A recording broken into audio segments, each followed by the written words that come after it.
Time to play!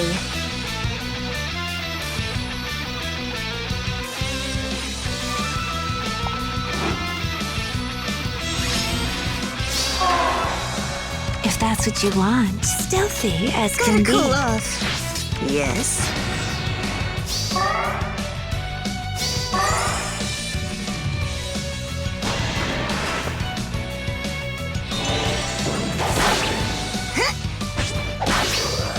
Time to play!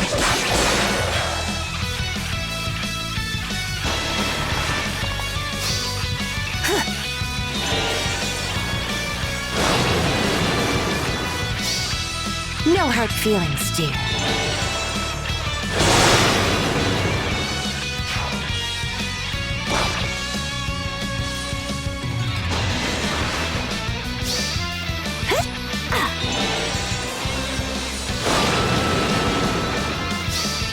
Accept defeat.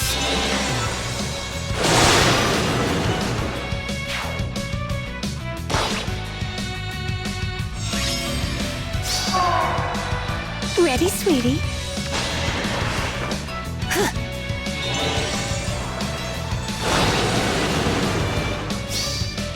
No hard feelings, dear.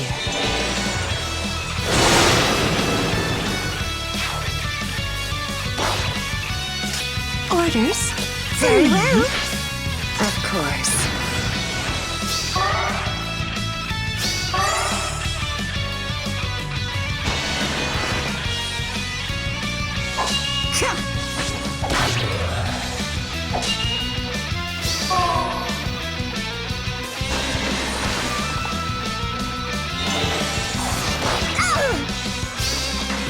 Say night-night!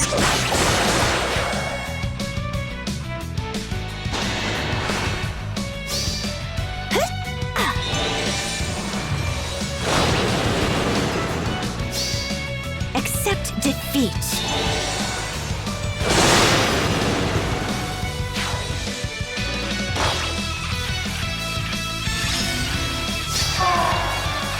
All right. I'm listening.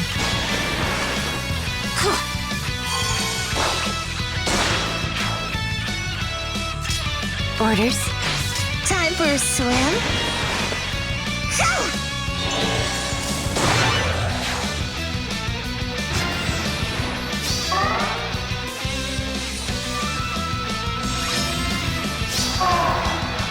Very well.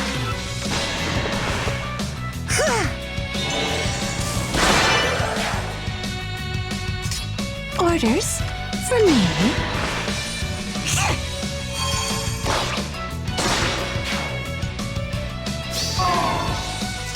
Stealthy as can be.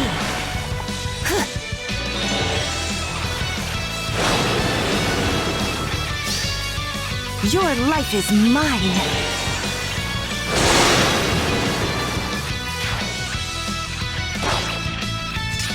Yes.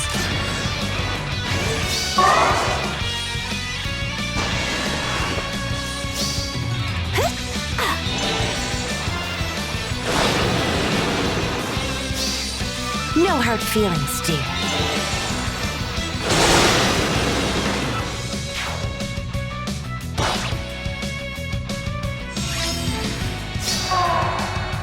Ready, sweetie?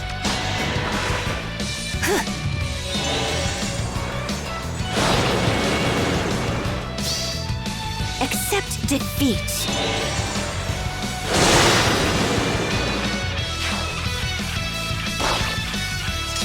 All right.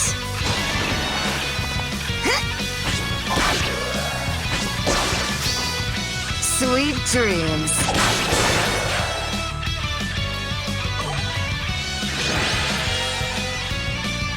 Hi there summoners, GuardianE here with another Camilla Emblem clear video in Fire Emblem Heroes, and today we are taking on legendary Elincia in her very own legendary hero battle on Abyssal difficulty.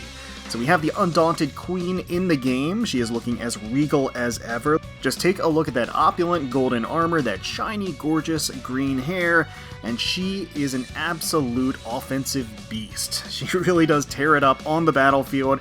So she is a flying sword unit, and she comes equipped with Absolute Amite, which is a brave sword that is brave on both phases, so she is able to double on both phases, has built-in Kanto, has a whole host of stat buffs, especially geared towards the offensive stat line of attack and speed, and also neutralizes effects that would prevent her from gaining special charge. She has Dragon Fang as a special, and she is going to be able to quad with aerial maneuvers, the new B-slot skill that is intended for flying offensive units. That is going to let her quad in quick succession before the enemy can even counterattack with that impressive stat line, since she can naturally quad. And then Heart of Crimea is going to allow her to have some warping shenanigans built in as well. So her offensive range is going to be incredible in terms of where she can traverse on the map, and then once she plants there, she's going to have all the boosts and buffs that she needs to really just rip apart a unit in her line of sight, and then Kanto away to safety. Interestingly enough, they decided to give her Iote's Shield for the seal to prevent any effective against flying bonuses against her, which isn't, I guess, a bad choice. I would say that because she doesn't have built-in distant counter or anything, it's not as though she was going to be able to tank a whole lot of ranged units against her regardless, so it's kind of an interesting choice there. I was actually half expecting them to put Hardy Bearing on her there to prevent Vantage shenanigans, which naturally we take full advantage of during the actual course of the map strategy. So overall, a pretty interesting map composition. You've got trenches over here to the side, some walled areas up here and to the left. Also in the starting position here, there are no breakable walls around here. They are all just structures intended to limit mobility and maneuverability for both your team as well as the enemy forces, and you can use this to your advantage to funnel the enemy in particular ways. The trenches over here as well, if you are using cavalry, that can be a bit of an issue unless, of course, you have a cavalry unit that ignores trenches, which does exist with the duo Lind, but aside from that, you may want to stay away from using too many cavalry units on the right side, just because it does stifle your ability to move around. Big offensive threats here out of the gate, Elincia herself, as well as the bow flyer here. Lots of warping that you can see is available to everybody as part of the Heart of Crimea, right? So because of that, she does give everybody the ability to kind of warp around, and she also has aerial maneuvers that gives her some additional mobility as well. So things can be a little dicey and dangerous if they're not able to kind of wall off, and just be careful about the movement ranges of the enemy forces. Alright, so let's start by taking a closer look at the Camilla team we brought with us today. So starting with Vanilla Camilla here at +10,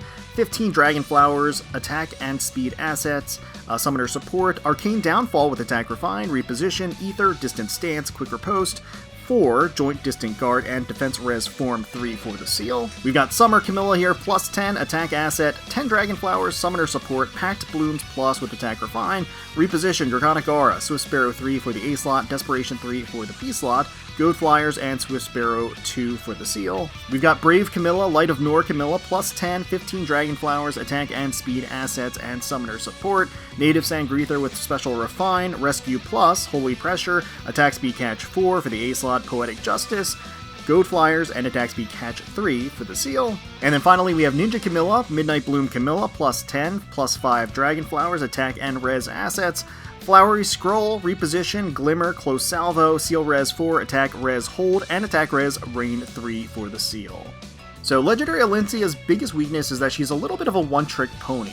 Now that trick that she does is amazing. It's fantastic. Being able to quad, proc that Dragon Fang every single time, warp in, and have that additional mobility built in, be able to Kanto back, that's all really, really strong effects, and she can do that amazingly. The biggest problem with that is if she's facing Vantage units, or if she's facing ranged units, since she doesn't have Distant Counter built into her kit. So because of that, we can take full advantage of that by using Ninja Camilla here with the built-in Vantage, and supporting her as best we can on turn 1. She's going to be able to sit here and tank the enemy as they come in, and effectively Elincia, who's going to make a gambit out and attack immediately, she's going to take the full force of Ninja Camilla's retaliatory attack. On the right side here, we want to be able to just whittle down the enemy forces, because there are a lot of reinforcements on this map. The blue mage over here, we can do so by planting Vanilla Camilla over here in range, and letting turn 1 go ahead and proceed. So that blue mage is going to go down lickety-split to Vanilla Camilla. The Axe Cavalier is going to go down, and then with the teleportation shenanigans, Elincia is going to attack and go down on turn 1 to Ninja Camilla as well. And so that is going to be the immediate turn 1 demise of the primary threat on the map. Elincia as just an offensive powerhouse, a warping threat that could just shoot in, proc that Dragon Fang after quadding, and then Kanto to safety was just a real danger to the entire team.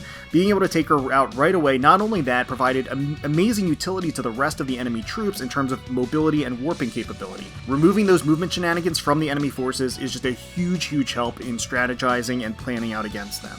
So as mentioned on turn 2, we're starting to get a host of reinforcements. We got a Red Cavalier up here, Blue Thief, we got an Axe Fighter, and then the original squad is kind of making their approach. So the biggest threat currently is the Bow Flyer, because of course she has effective damage against our entire team.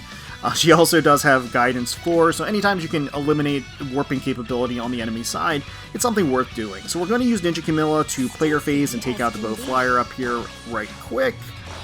And then we're actually going to push Vanilla Camilla up here into the enemy range to be able to tank the Blue Thief as well. And then we're just going to take this opportunity to shuffle around in the back to position ourselves for the following turn. So Ninja Camilla and Vanilla Camilla are in the enemy range, but they're going to be able to tank these hits without any problem, and then take out a bunch of them in the process as well. Proccing that Ether, the Red Cavalier goes down, and then the Infantry Lance unit also going down to Ninja Camilla. We got another host of reinforcements, including a Troubadour over here.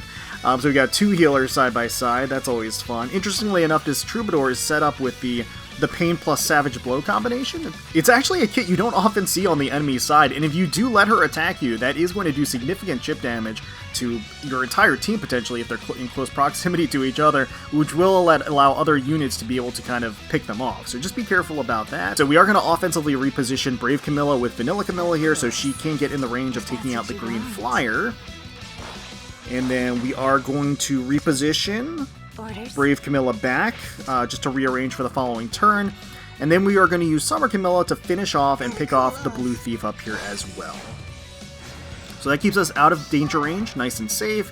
Enemies make their approach, including the Troubadour, and we've got another set of reinforcements. So we got a Green Bat on the left side, we got a Lance Cavalier over here, and then we've also got a Lance Fighter over here. The Lance Fighter does interestingly have Wings of Mercy 4, so just be wary of that. Again, movement shenanigans, any warping capability, you just want to be mindful of. So at this point, the biggest threats on the enemy team are going to be the 2 Clerics. So the Cleric and the Troubadour, we're going to want to take them out as quickly as we can. We're going to use Brave Camilla to take out the Cleric up here. That is going to inflict gravity on the Lance Cavalier as well, which is pretty nice. Keeps Brave Camilla nice and safe. Then we're going to use Ninja Camilla to take out the Troubadour over here on the left. Easy peasy. And then at this point, we are going to use Summer Camilla to take out the Lance Fighter on the right side. Then we're just going to shift Vanilla Camilla up here to support. And that is going to keep Ninja Camilla in the range of the Lance Fighter. And that's totally fine. She can enemy phase without any problems whatsoever. And that just leaves these last 2 for cleanup. So we're going to use Brave Camilla to take out the Lance Cavalier up here. There we go, proccing that Holy Pressure. And then we're going to use Ninja Camilla to take out the Green Bat on player phase. And that is it. So that is the strategy that I employed with Camilla Emblem to clear Legendary Elincia on her very own Legendary Hero battle on Abyssal difficulty. Let me know down below what strategies and teams you ended up using to clear this Abyssal level challenge. Hopefully you all enjoyed the video. If you did, please feel free to leave us a like, comment, subscribe to the channel for more Fire Emblem Heroes content. We thank you all so much for watching, for taking time out of your day to spend with us. We really do appreciate it. And until next time, let's protect those skies.